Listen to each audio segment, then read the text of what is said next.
Weni, kamu kenapa? Aku sakit perut. Sudah berapa kali sehari ini? Hari ini udah yang keempat. Wah, jangan-jangan kamu terkena diare. Diare itu apa sih?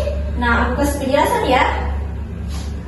Jadi, diare adalah buang air besar atau biasa disebut dengan BAB yang konsekuensinya lebih cair atau lebih lembek yang terjadi dari biasanya. Normalnya itu 2 kali dalam sehari.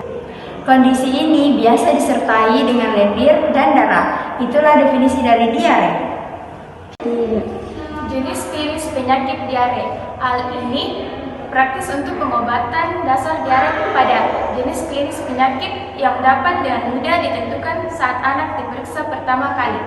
Studi laboratorium tidak diperlukan. 4 jenis klinis diare dapat dikenali, masing-masing mencerminkan patologi yang mendasari dasar dan diubah fisiologi. Yang pertama, akut diare cair atau termasuk kolera yang berlangsung beberapa jam atau hari. Bahaya utama adalah dehidrasi.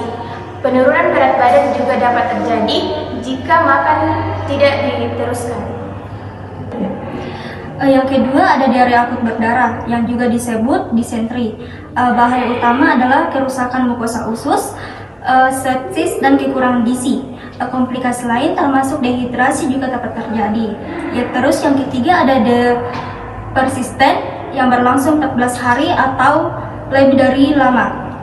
Bahaya utama adalah malnutrisi dan infeksi non-usus serius. Ada juga dehidrasi juga dapat terjadi.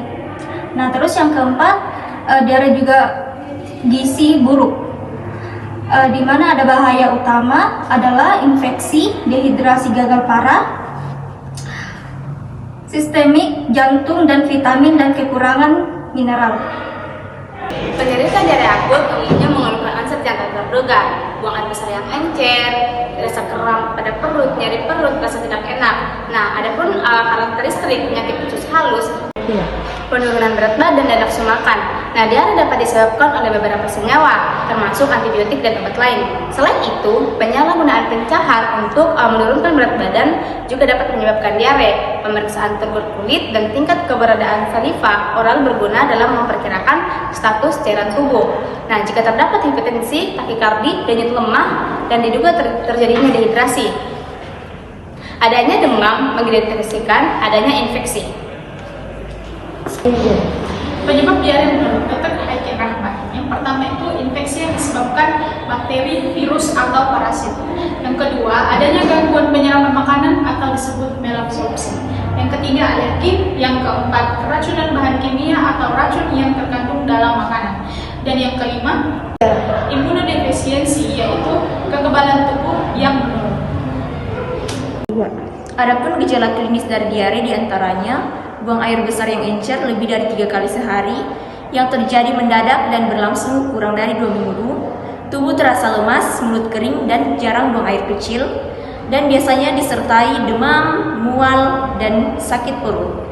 Adapun juga cairan tubuh berkurang sehingga kadar garam dalam tubuh ikut menurun. Terima kasih.